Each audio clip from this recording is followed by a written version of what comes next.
Hérault, bonjour, on ne vous Bonjour. présente plus. Vous êtes un des meilleurs experts français de la laïcité, telle qu'elle existe non seulement en France, mais également ailleurs dans le monde. Vous avez été titulaire de la chaire d'histoire et sociologie de la laïcité de 1991 à 2007 à l'école pratique des hautes études. Et vous en êtes d'ailleurs actuellement le président d'honneur. Vous avez écrit une trentaine d'ouvrages, on en voit quelques-uns derrière vous sur ce sujet, plus de 100 articles. Je pense qu'on peut dire en résumé que peu de personnes connaissent aussi bien la laïcité en France et dans le monde que vous aujourd'hui. Nous vous remercions de nous accueillir chez vous aujourd'hui et de prendre le temps de cet entretien. La France vit depuis si longtemps sous le régime de la loi de 1905 que nous pensons tous en connaître les principes et les applications.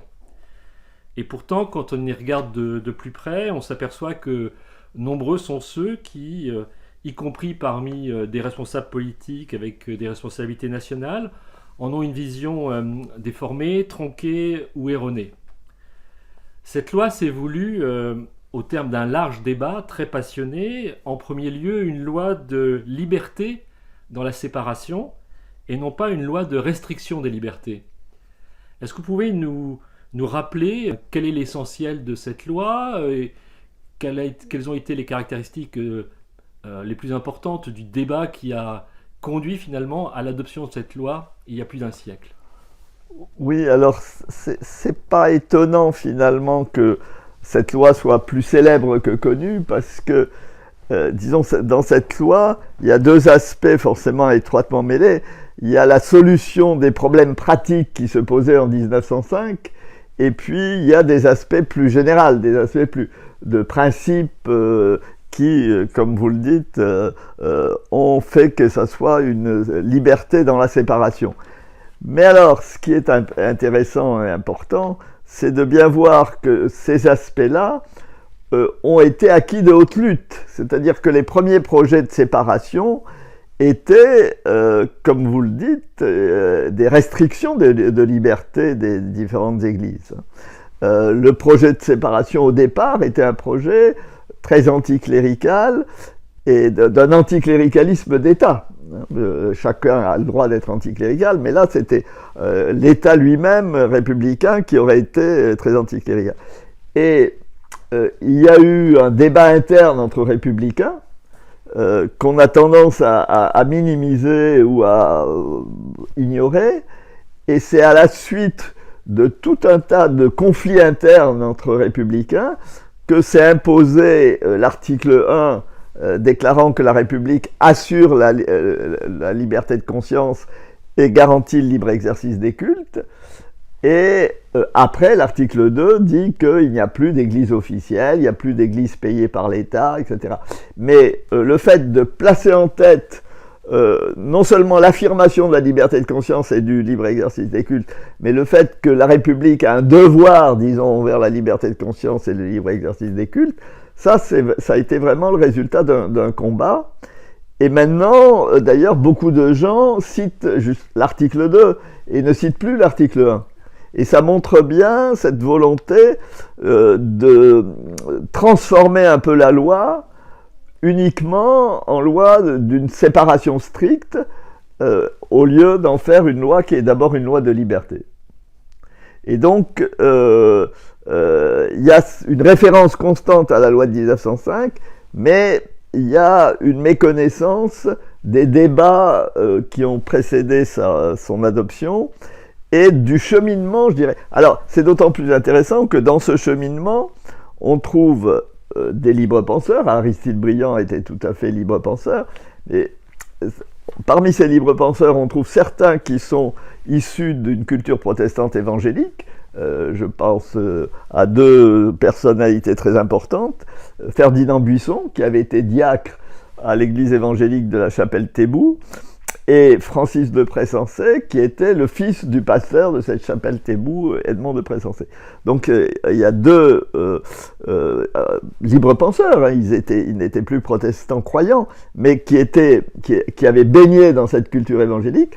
Et puis il y a quand même aussi la participation de protestants évangéliques Raoul Allier, qui était membre de cette église évangélique libre, et Eugène Réveillot, qui lui était un converti, s'était converti au protestantisme évangélique, et qui était en lien avec le pasteur Lacheret, qui était un peu le président de la tendance évangélique des églises réformées. Et le projet de loi d'Eugène Réveillot était député radical, le projet de loi d'Eugène Réveillot s'est concocté dans des réunions dirigées par le pasteur Lacheret. Et quand on examine la loi de 1905 et qu'on la compare avec les projets de loi, c'est ce que j'ai fait dans mon dernier livre, eh bien on s'aperçoit que le projet de loi le plus proche de la loi de 1905, c'est le projet de loi d'Eugène Réveillot. Donc il y a une participation du protestantisme à cette fabrication de la loi de 1905, ce qu'on a complètement oublié. Je voudrais revenir, l'image qu'on a de cette loi, on insiste beaucoup effectivement sur les restrictions, mais cette loi, elle ouvre le champ à des libertés, à des nouvelles libertés pour les religions dans le domaine du public et dans le domaine de la vie publique. Oui, y compris d'ailleurs pour l'Église catholique, qui pourtant était considérée comme menaçante. Bon, je vais prendre un exemple, les processions. Les processions étaient autorisées sous condition dans le régime napoléonien, enfin issu de Napoléon. Bon. Et là, le droit de faire des processions est étendu par rapport à la situation antérieure. Bon. Autre problème, normalement, les prêtres devaient avoir le col romain, mais être habillés à la française, comme on dit. Autrement dit, ils n'avaient pas le droit de porter la soutane en public. Bon. Et peu à peu, cette mesure a été tombée en désuétude, mais au début du XXe siècle, il y a un certain nombre de maires qui prennent des avis interdisant le port de la soutane dans leur commune. Bon. Et la loi de 1905 rejette l'amendement interdisant le port de la soutane. Et ça nous renvoie à quelque chose de très important, qui est le fait que ce qu'on ignore, c'est ce que la loi de 1905 a refusé. Elle a refusé plein d'articles qui auraient été liberticides. Bon. Et donc, pour bien comprendre la loi de 1905, il faut non seulement la lire et voir ce qu'elle édicte, mais il faut voir aussi tout ce que les parlementaires ont refusé et qui aurait attenté à la liberté des églises, parce que quand on va parler de l'actualité, on va s'apercevoir que justement, est mis en avant aujourd'hui des choses qui ont été refusées par la loi de 1905. Alors effectivement, la laïcité a bien évolué depuis le vote il y a plus d'un siècle. Dans l'un de vos derniers ouvrages, un ouvrage qui a 4-5 ans je crois, Les 7 laïcités à la française, vous décrivez les courants qui s'affrontent dans le paysage français et qui tous se revendiquent de cette même laïcité alors qu'ils ont des objectifs très différents et des lectures de la laïcité très différentes, voire même divergentes. La vue d'un profane comme moi, c'est que sous l'influence de la peur née du terrorisme islamique, le courant anti-religieux, qui existait déjà en 1905, a pris sa revanche finalement sur Aristide Briand, et que c'est cette vision de la laïcité de combat contre les religions qui prévaut actuellement dans le débat public. On a le sentiment qu'elle souhaite cantonner l'expression du religieux exclusivement à la sphère privée, en l'excluant du champ de la vie publique. Quel est votre sentiment sur ce point et sur cette évolution, si elle est réelle ? Alors, reprenons les choses effectivement. C'est-à-dire qu'il y a un certain nombre de gens qui ont fait comme s'ils avaient gagné en 1905 alors qu'ils ont perdu. Hein. Et donc, il y a eu une sorte de légende de la loi de 1905 déjà qui la durcissait par rapport à ce qu'elle disait véritablement. Je dis ça parce que, en fait, ça précédait même ces attentats terroristes islamistes. Il y a eu déjà dans les années 80-90 la question de l'immigration, qui est une autre question, disons, qui peut avoir des interférences, mais qui n'est pas la même question que la question de la laïcité, et certains ont opéré un court-circuit entre cette question de l'immigration et la question de la laïcité. Et effectivement, des attentats terroristes, et notamment l'attentat contre les Tours Jumelles en 2001, on l'a alors fait qu'il y a eu ce court-circuit qui a été opéré. Bon. Et dans cela, il y a plusieurs courants qui, une fois encore, ont été battus en 1905, qui, du coup, occupent le devant de la scène et qui, maintenant, prétendent être la laïcité de la loi de 1905, alors que c'est faux historiquement. Bon. Alors, il y a un courant anti-religieux, ça c'est clair. Il y a un courant, effectivement, qui voudrait réduire la religion à ce qu'ils appellent l'intime. Bon, mais la religion n'a jamais été réduite à l'intime. Et même quand elle était persécutée, Louis XIV, il ne pouvait pas empêcher les protestants d'être protestants à l'intérieur d'eux-mêmes, même quand il est persécuté. Bon. Et donc, ce n'est pas une véritable liberté de conscience de réduire la religion à l'intime. Et puis, moi, il y a ce que j'appellerais une catho-laïcité, alors qui réduit le catholicisme finalement à un patrimoine culturel, hein, qui n'est pas favorable à un catholicisme croyant, hein, mais qui est pour un patrimoine culturel catholique qui ferait partie de l'identité française, et qui, elle, donc, est une laïcité qui est surtout hostile aux minorités religieuses, dont l'islam évidemment, mais pas seulement l'islam, les protestants évidemment en font partie, et les juifs en ont longtemps fait partie. Maintenant ils sont sanctuarisés avec les massacres qu'ils ont subis sous le nazisme évidemment. Ils sont plus difficilement attaquables par des gens civilisés, disons.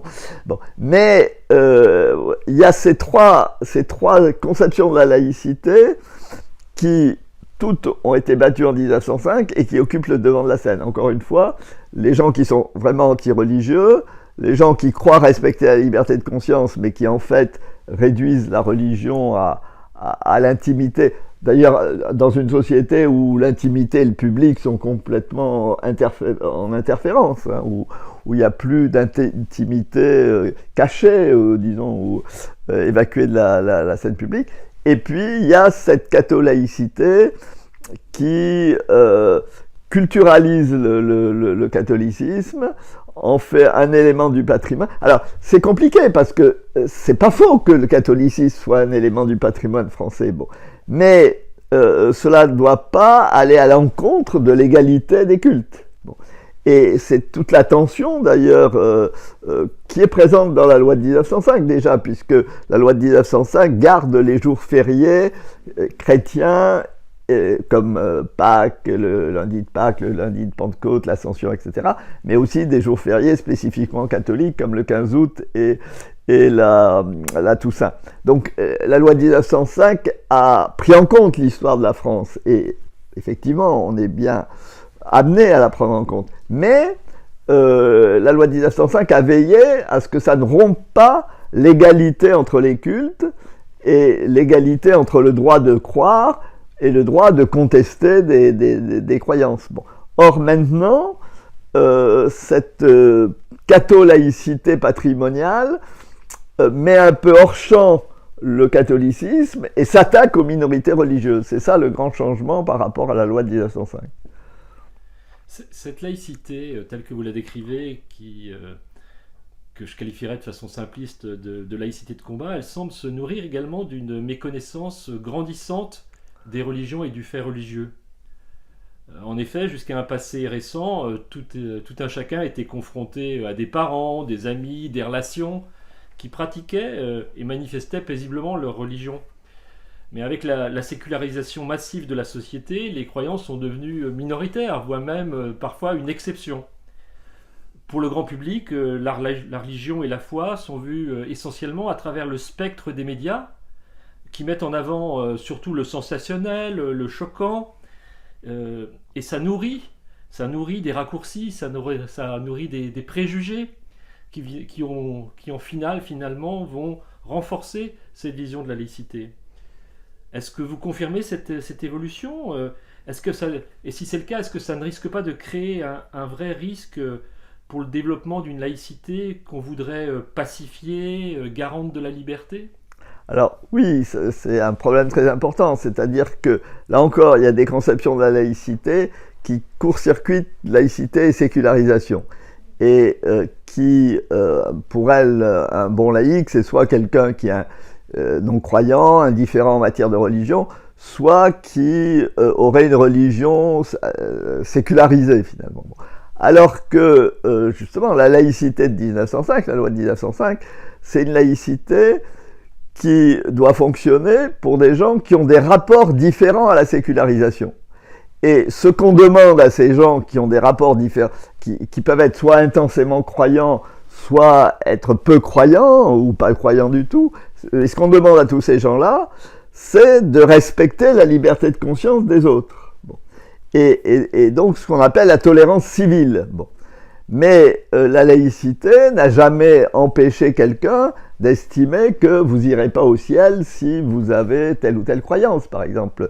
Ça, alors les philosophes font une différence entre justement la tolérance civile et de la tolérance théologique. Bon. La laïcité n'impose pas la tolérance théologique, elle impose la tolérance civile. Et c'est une mauvaise conception de la laïcité qui la court-circuite avec la sécularisation, de croire qu'elle impose cette, disons, une croyance qui serait modérée, croire de manière modérée. Bon. Alors, c'est tout à fait vrai ce que vous dites, c'est-à-dire que les gens, des fois, sont maintenant des indifférents ou des athées de la deuxième ou troisième génération. Ils n'ont plus dans leurs relations proches des gens qui sont croyants, ou même s'il y a telle ou telle personne qui est croyant, la personne n'ose pas trop se manifester justement pour ne pas être marginalisée, et donc ils sont très soumis aux médias. Bon.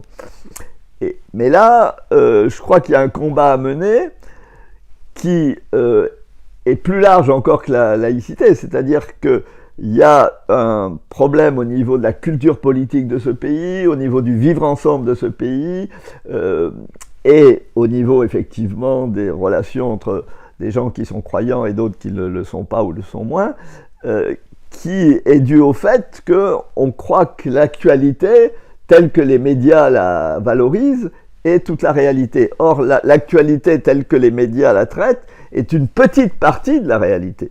Une petite partie de la réalité, et effectivement, comme vous le dites, c'est les trains qui arrivent en retard, et les trains qui arrivent à l'heure, ça ne fait pas partie de l'actualité. Bon.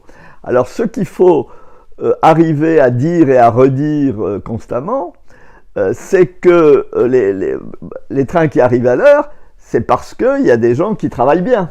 Hein. Bon. Et c'est pareil pour tous les aspects de la vie sociale. Chaque fois qu'il y a du calme, chaque fois qu'il y a du vivre ensemble convivial, etc., c'est pas donné, c'est pas spontané, c'est parce qu'il y a des gens, des associations, des groupes, etc., qui construisent ce calme, qui construisent cette convivialité. Bon. Et pour prendre justement l'exemple le plus épineux, l'exemple des musulmans, bon. Si on avait 5 millions de musulmans qui étaient sensibles aux tests terroristes, il y aurait des attentats tous les jours. Et la vie serait absolument impossible et on serait dans une véritable guerre civile. Bon. Or, heureusement, c'est une toute petite minorité de musulmans qui est sensible à ces attentats terroristes et à cette propagande, disons, djihadiste. Et la plupart des musulmans veulent vivre tranquillement leur religion. Mais justement, quand ils veulent vivre tranquillement leur religion, ça ne fait pas l'actualité. Donc on ne va pas en parler. Et on va mettre en avant des extrémistes, des radicaux, des gens qui tiennent des propos extrêmement choquants, etc.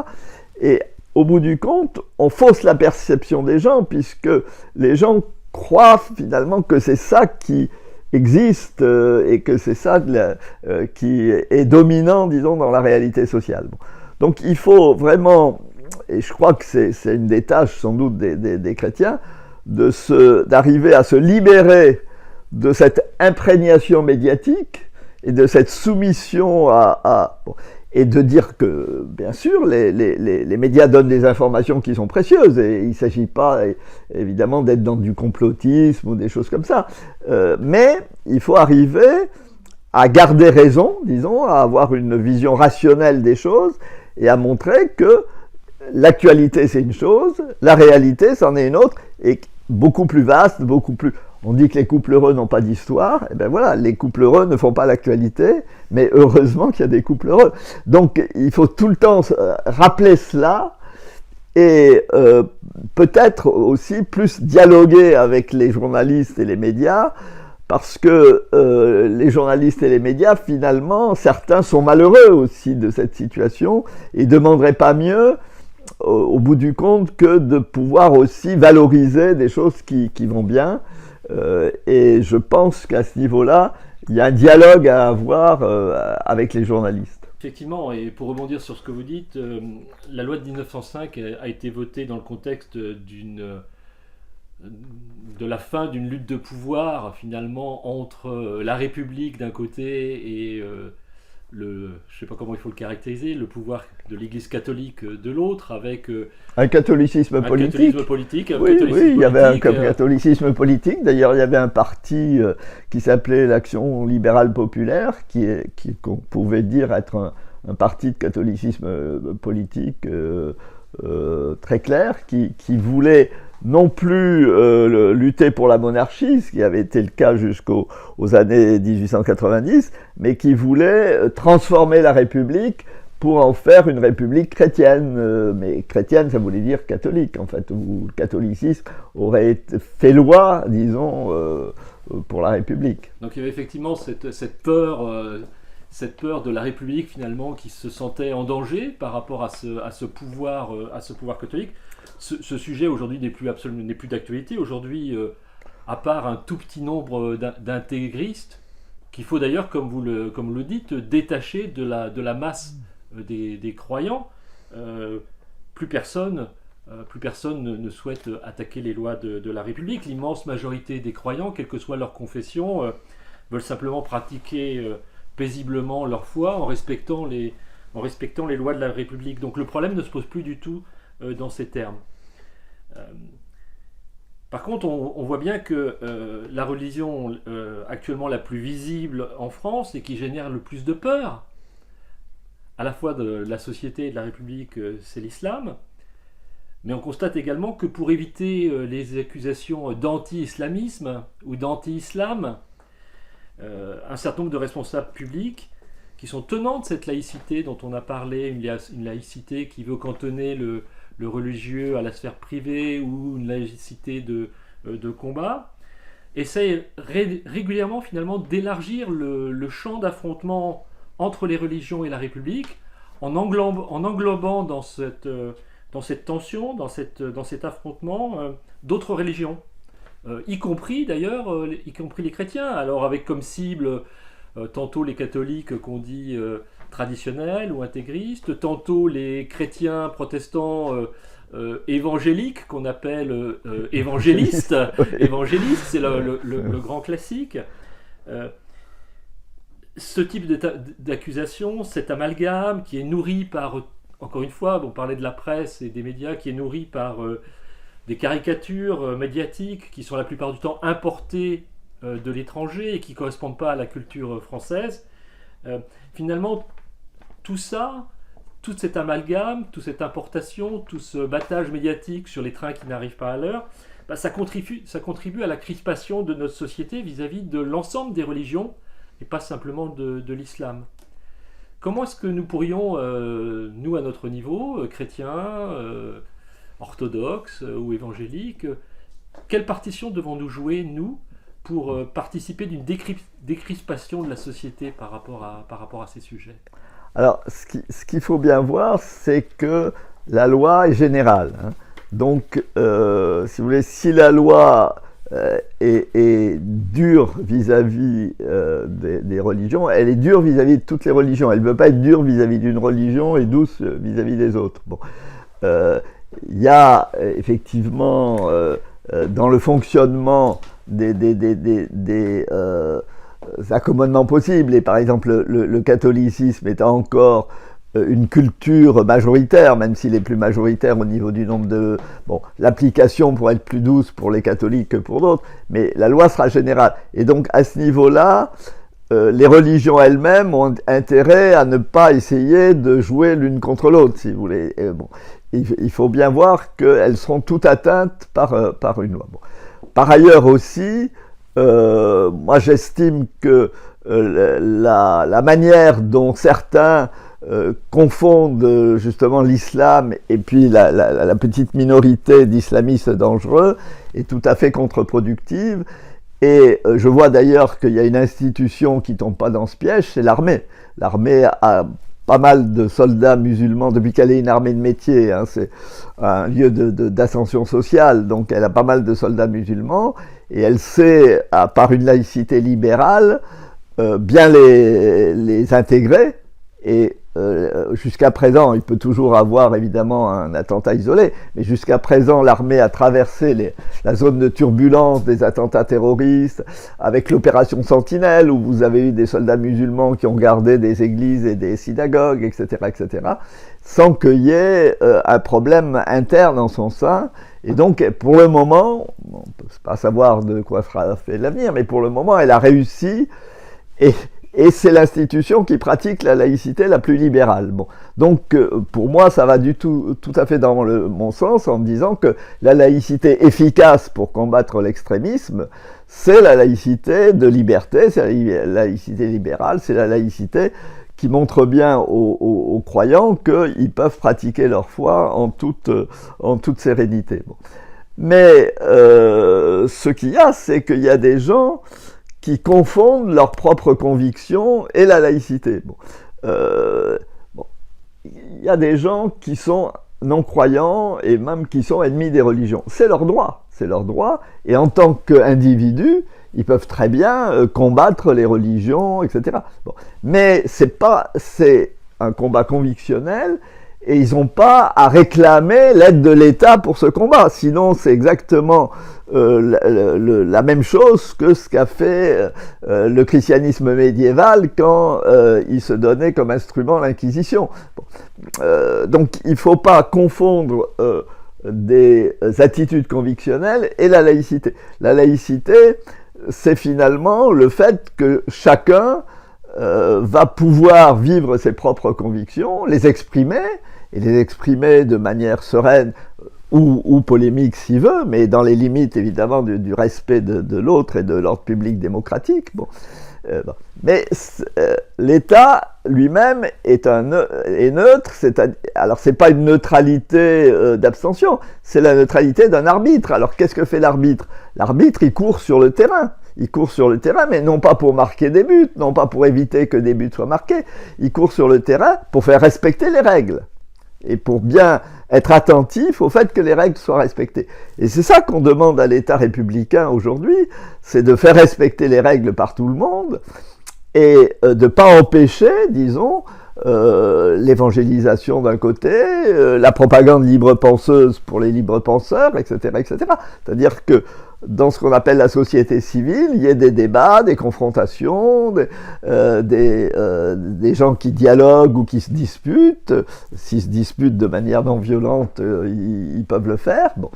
Et je crois que là, il y a une confusion où les gens un peu court-circuitent un peu tous les ordres de choses et ne se rendent plus compte que même au niveau de l'article 2 de la loi de 1905, c'est cet article 2 qui proclame donc qu'il n'y a plus de république officielle, etc.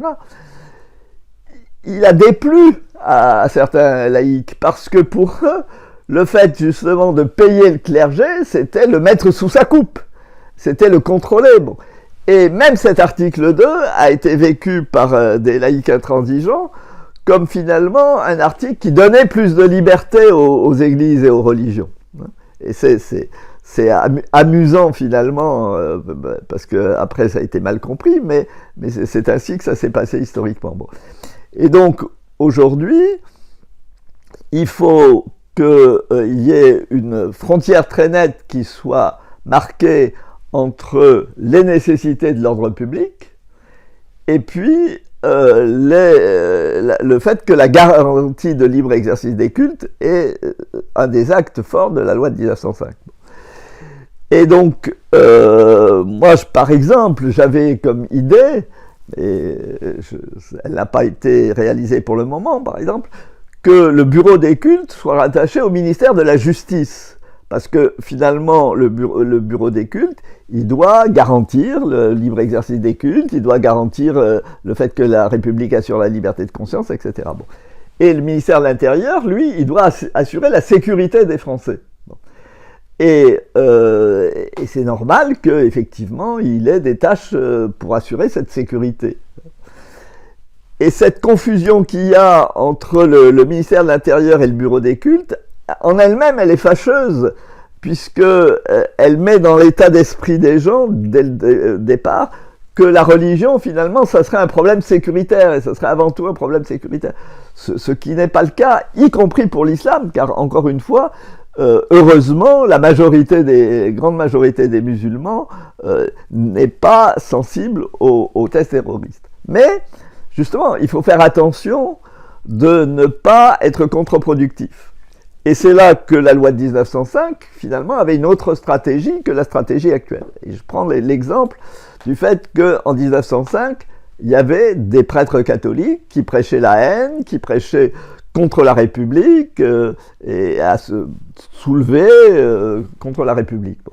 Et ces prêtres, Aristide Briand, l'architecte de la loi de 1905, qui est devenu ministre des cultes au moment de l'application de la loi de 1905, ces prêtres ont été poursuivis par la République et ont été condamnés quand effectivement leurs prêches et leurs écrits étaient délictueux. Mais Aristide Briand n'a pas fermé les églises pour autant. Et c'est d'autant plus remarquable que le pape ayant condamné la loi de 1905, les catholiques n'avaient pas formé les associations cultuelles qui devaient s'adonner à l'exercice du culte. Et donc, en fait, toute l'église catholique était dans l'illégalité. Mais Aristide Briand s'est bien gardé de fermer aucune église, parce que le droit à l'exercice du culte était pour lui un droit supérieur même aux lois. C'était un principe républicain qui était au cœur de la République. Bon. Et par contre, donc, il n'était pas quelqu'un de faible, il a poursuivi les prêtres qui faisaient des prêches délictueux. Bien, maintenant, il faut faire pareil. Si des imams prêchent contre la République et des actions violentes contre la République ou contre des lois républicaines, alors là encore, il faut faire une distinction.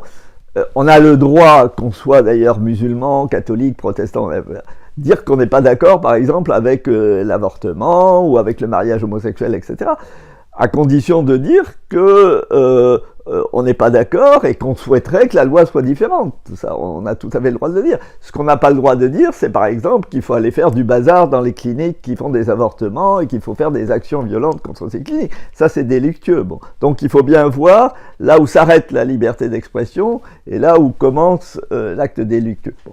Et donc, s'il y a un acte délictueux, s'il y a appel à une discrimination envers les femmes ou des choses comme ça, ben, qu'on poursuive le prédicateur qui a fait ce sermon délictueux, mais qu'on ferme pas la mosquée, parce que les gens, ils ont le droit d'avoir un service religieux, et ils ont le droit de pouvoir bénéficier de ce qu'on appelait à l'époque, d'ailleurs, en 1905, les secours de la religion. Bon. Et donc, d'une part, fermer les mosquées, c'est pas garantir le libre exercice des cultes, et d'autre part, c'est aller dans le sens des prêcheurs de haine qui vont dire aux musulmans mais la République vous aime pas, la République vous discrimine, la République vous empêche de pratiquer votre religion, etc. Autrement dit, c'est dangereux dans le moyen et dans le long terme, et c'est des mesures qui font du chiffre, qui peut à court terme calmer des gens qui ont peur, mais qui sont catastrophiques. Et encore une fois, la stratégie de l'armée est tout à fait différente. La France, quand elle était en Afghanistan, l'armée française, elle a construit des mosquées. Et elle n'a pas jugé que c'était contraire à la loi de 1905, parce que la loi de 1905, à la fin de l'article 2, dit qu'on peut donner de l'argent pour l'exercice du culte si les gens étaient empêcher d'aller facilement, disons, c'est grâce à ça que les aumôniers militaires, par exemple, sont payés par l'État, et que les aumôniers dans les hôpitaux ou les prisons peuvent être, ils ne le sont pas forcément toujours, mais peuvent être payés par l'État. Eh bien, l'armée française s'est servie de la fin de cet article 2 pour construire une mosquée en Afghanistan, pour que les soldats musulmans qui faisaient partie de l'armée française et qui combattaient les talibans et qui combattaient les extrémistes puissent pratiquer. Et là, pour moi, c'est exemplaire. Hein. On dit aux soldats français musulmans, tu es soldat français, donc tu combats les ennemis de la France, mais tu es musulman, et donc tu as le droit de pratiquer la religion, et donc, puisque tu n'as pas de mosquée, eh ben, on te construit une mosquée pour que tu pratiques ta religion. Là, c'est se donner tous les moyens que les gens puissent être paisiblement à la fois de bons Français et à la fois des gens qui pratiquent librement leur religion. Bon. Et c'est cette stratégie, pour moi, de la laïcité intelligente, qui est à la fois libérale et intelligente, qui me semble devoir être faite vis-à-vis, évidemment, des religions, des confessions chrétiennes, mais également du judaïsme, de l'islam, du bouddhisme et de toutes les religions qui sont présentes en France. Ce que j'aurais aux évangéliques à ce niveau-là, c'est de bien s'intéresser à leur histoire, parce que justement dans l'histoire alors d'abord, première chose, le mouvement évangélique est important en France depuis le début du 19e siècle, depuis qu'il y a la possibilité de manière stable d'être protestant. Bon. Et donc face à tous ceux qui font de l'évangélisme une importation américaine, je crois que déjà c'est très important de voir qu'il y a une présence évangélique depuis le 19e siècle en France. Bon, ça c'est la première chose. Mais en plus, dans cette histoire, et j'y ai fait allusion, les évangéliques, il y a eu une théologie évangélique de la laïcité, avec notamment Alexandre Vinet comme théologien. Et il y a eu une participation des évangéliques à la fabrication de la loi de 1905. J'ai cité donc Réveillot, Lacheret, Raoul Allier, etc. Bon. Et je pense que c'est important que les évangéliques eux-mêmes se sentent héritiers de cette histoire, et parce que des fois ils l'ignorent eux-mêmes. Bon. Et donc là, s'en revendiquent, et s'en revendiquent à la fois pour eux-mêmes avoir une théologie de la laïcité, et face aux journalistes, face aux médias, etc., pour se présenter, disons, dans ce qu'ils sont, et non pas dans les caricatures qu'on veut leur rappeler. Jean Bobéro, merci pour cette leçon de bon sens. Merci pour ce rappel des qualités, de la valeur de cette loi de 1905 qui nous a permis de vivre sereinement en paix dans la République depuis plus d'un siècle, en espérant qu'elle continuera à assurer ce rôle et que nous pourrons continuer à vivre ensemble de façon apaisée sous la protection de cette loi. Oui. Bien, merci beaucoup à Jean Bobéro pour cet entretien très riche et qui ouvre beaucoup de perspectives. Pour ceux qui voudraient en savoir plus sur ce sujet, qui sont intéressés par ce sujet, je vous recommande 2 livres. Les 7 laïcités à la française, qui décrit effectivement la situation aujourd'hui et les différents courants qui s'expriment dans le cadre de la laïcité en France et auquel a fait référence Jean Bobéro pendant cet entretien. Et puis son tout dernier ouvrage qui vient de sortir sur la loi de 1905, dans quel contexte cette loi est apparue, quels ont été les débats qui ont permis de la faire maturer, quelles sont les implications jusqu'aujourd'hui de cette loi. Cet ouvrage vient de paraître. Vous pouvez avoir accès à cet ouvrage soit sous sa forme papier, soit si vous voulez éviter qu'on abatte des arbres, vous pouvez également le lire en ligne, l'acheter en ligne sur le site de l'éditeur, à l'édition de la Maison des sciences de l'homme. Voilà. Les informations seront également sur le site et dans la newsletter.